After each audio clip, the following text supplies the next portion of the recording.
Okay, go. Hi friends, it's Miss Kathleen. Today we're going to read The Last Snake in Ireland since it's St. Patrick's Day. Everyone knows that Patrick sent the snakes out of Ireland because they were so naughty, folks were sick and tired of having them around. He tried for years to make them behave, but they just laughed at him. Then he found a gang of them teasing an old lame dog, Finbar, and he lost his temper. Patrick went up a cliff overlooking the ocean and rang a snake call on his magic bell. Snakes slithered from Kerry, they oozed up from Cork. From every corner of the Green Isle they answered his summons. When the snakes were gathered, he led them off the ledge of the cliff, swinging his bell around his head, ringing it louder and louder, until the trees shivered and the mountains danced. One by one the snakes crawled down the seas. Some became eels, some became sea serpents, some swam all the way to the land that we call America to move in with cousins. Patrick was very pleased with himself and was thinking of a hot, tasty bite and a seat by the fire when he heard a hissy kind of laughter.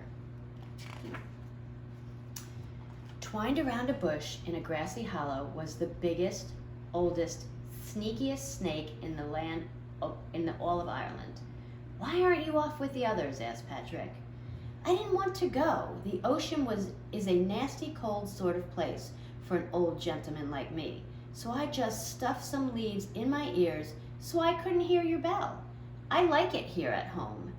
Patrick knew it would not do good to ring his bell again. He used up all his snake magic. "Won't you be lonely?" he asked. The snake gave Patrick a scornful hiss and slid away. When Patrick went out, the snake was waiting. If he walked in the forest, the snake leaned down from a branch to tap him on the head.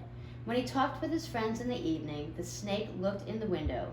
If he sat in the doorway with a mug of buttermilk, the snake oozed up to take a big swig. Patrick even found him under the quilt on his bed. Patrick thought and thought about what to do. It wouldn't be sporting to give the miserable creature no chance at all. Finally, he came up with a plan. He made a box of raw wood and lined it with wool. On the lid, he carved the snake's picture, painted as red as the red hound of Ulster. He lifted each side of the box with an iron bolt that would slide home when the lid was closed. Then he waited for summer to end. On the first chilly day of autumn, Patrick made his way to the snake's den by Lownfiln. The snake was not happy to see him. He really didn't like Patrick very much. He showed his fangs. "What do you want? Don't you know it's time for me to go to sleep until spring?" he hissed. "I've been thinking about that," said Patrick, "and I've worried about you all alone in that cold hole with the snow falling down and the ice filling in your front and back doors. Just to show there are no hard feelings, I've made you a fine warm house where you can lie snug all winter. You have to think about tomorrow." "Got my own house," the snake said grumpily. He was very sleepy. "As far as I'm concerned, tomorrow is April 1st, because that's when I plan to wake up. There's no call for you to be so touchy. I'll just leave your fine new house here by the edge of the grass in case you want to look it over." If there's one thing Patrick was sure, it was that snakes are very curious creatures. He left the box on the shore and hid behind a bush. It wasn't long before the snake's head popped out of the hole. He looked all around. When he was sure Patrick was nowhere around, he went to inspect the box. My, he muttered. "For sure that's the handsomest box ever made in Ireland." He wanted it more than anything he had ever seen, but he didn't trust the 4 iron bolts. "Maybe," he thought, "I could pull the box deep into my hole so no one can lock it while I'm inside. First, I'd better make sure that it fits." He crawled into the fine wool cushion and he fitted exactly. He was so comfortable that he would have gone to sleep then and there if Patrick hadn't popped out from behind the bush. How do you like your new house? Rare. I'm undone entirely, thought the snake. Quick as a wink, he swelled himself up until he was spilling over the sides. See, it's much too small, but it was a kind thought, and I thank you. Now, crooned Patrick, who was standing over the box. I'm sure that if you pull yourself in a little, you'll find it a fine fit. Like lightning, he moved. Oh, I missed a page. Oh, okay. Like lightning, he moved to slam the lid, but the snake was even faster. He erupted into a fiery streak and made for the hills, with Patrick rushing after, carrying the box and roaring at the top of his lungs. The snake slithered up one side and down the other side of the blue stacked mountains. With the strength of his anger upon him, Patrick pushed the mountains open, forming a long glen of hunting, which you can see to this day, and lay in wait on either side. The snake passed him too quickly to be caught and plunged into the water, with Patrick swimming behind. They flashed through the water, tip-tap across the giant's causeway, where at last they were halted by the sea. I've got you now, my sly one, Patrick crooned as he lowered the box, hoping the snake would jump in. And the snake was about ready to give up when an eagle swooped down and caught him in her teeth. Her, like the claws. What's that word? Talons. Mm-hmm. Help me, Patrick, help me, he yelled.